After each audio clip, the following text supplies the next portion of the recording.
যদি আপনাদের emergency loan প্রয়োজন হয়ে থাকে, ইমার্জেন্সি টাকা প্রয়োজন হয়ে থাকে, তাহলে আজকের এই ভিডিওটি আপনার জন্য।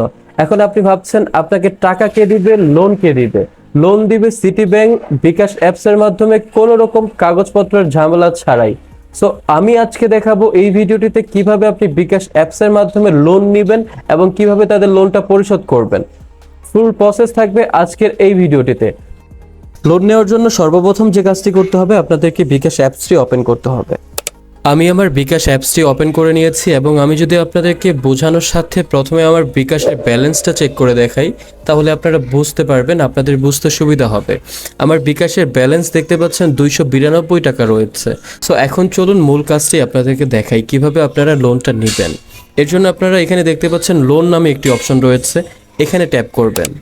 এরপর এই ইন্টারফেসটি আসবে, এখানে দেখতে পাচ্ছেন উপরে লোনের বিবরণী। আপনারা চাইলে লোনের বিবরণীতে ক্লিক করে পুরো ডিটেলস আপনারা এখান থেকে দেখে নিতে পারেন। এরপর নিচে দেখতে পাচ্ছেন আপনার বর্তমান লোন লিমিট। এখানে আমাকে 2000 টাকা দিয়েছে, আপনাদের ক্ষেত্রে এটা বেশিও হতে পারে। এটা এক একজনের ক্ষেত্রে এক এক রকম হয়, 5000, 10,000, 20,000 পর্যন্ত হয়ে থাকে। এরপর এখানে দেখতে পাচ্ছেন লোন নিন নামে যে অপশনটি রয়েছে, এটাতে ট্যাপ করবেন। ট্যাপ করার পর এরকম একটি ইন্টারফেস আসবে, এখানে সময়কাল দেখতে পাচ্ছেন 3 মাস। এই লোনটা যে নিচ্ছেন, আমার ক্ষেত্রে 2000 আছে, আপনাদের ক্ষেত্রে বেশি থাকতে পারে। যতই থাকুক না কেন, এটা আপনাদেরকে 3 কিস্তিতে 3 মাসে শোধ করতে হবে। সো এখন যেটা করণীয়, এখানে আপনাকে যদি 10,000 টাকা তারা দিয়ে থাকে এবং আপনার যদি 5,000 টাকা দরকার হয়, তাহলে কি করবেন? এখান থেকে আপনি 10 কেটে দিয়ে 5,000 টাকা সংখ্যাটা বসিয়ে দিবেন।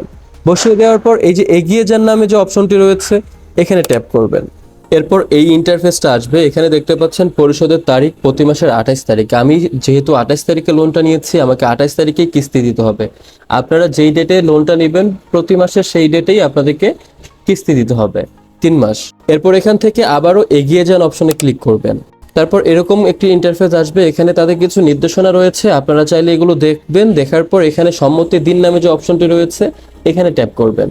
এরপর এই ইন্টারফেসটি শো করবে, এখানে আপনাদের বিকাশের পিন নাম্বারটি দিতে হবে। আপনাদের যে নিজ নিজ পিন নাম্বার রয়েছে, সেটি এখানে ট্যাপ করবেন। পিন নাম্বার দেওয়া হয়ে গেলে পিন কনফার্ম করুন, এখানে ট্যাপ করে পরের ধাপে চলে যাবেন। পরের ধাপে এই ইন্টারফেসটি শো করবে, এখানে লোন করতে ট্যাপ করে ধরে রাখুন যে অপশনটি রয়েছে, এখানে ট্যাপ করে ধরে রাখবেন।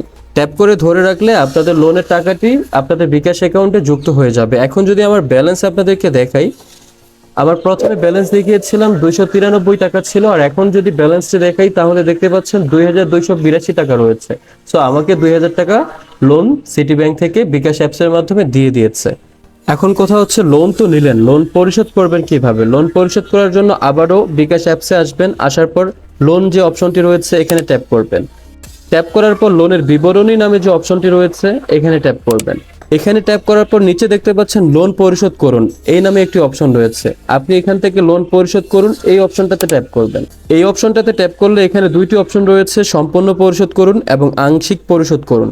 আপনি যদি সম্পূর্ণ পরিশোধ করতে চান, তাহলে সম্পূর্ণ পরিশোধে এখানে ট্যাপ করবেন। এরপর এই ইন্টারফেসটি আসবে, এখানে পরিশোধ করতে এগিয়ে যান, এখানে ট্যাপ করবেন। এরপর এখান থেকে আপনাদের বিকাশের পিন নাম্বারটি দিয়ে দিবেন। পিন নাম্বার দিয়ে পিন কনফার্ম করুন, এইখানে ট্যাপ করবেন। বেশ, আপনার কাজ শেষ। এখন লোন পরিশোধ করতে ট্যাপ করে ধরে রাখুন, এই অপশনটা থেকে ট্যাপ করে ধরে রাখবেন। বেশ, আপনার কাজ শেষ, আপনার লোন পরিশোধ হয়ে যাবে। এবং অবশ্যই লোন পরিশোধ করার জন্য পর্যাপ্ত ব্যালেন্স, মানে লোনের যে টাকাটা, সেই টাকাটা আপনার বিকাশ অ্যাকাউন্টে অবশ্যই রাখবেন। সো এই হচ্ছে মূলত প্রসেস, এভাবেই আপনি বিকাশ থেকে লোন নিতে পারবেন এবং লোন পরিশোধ করতে পারবেন।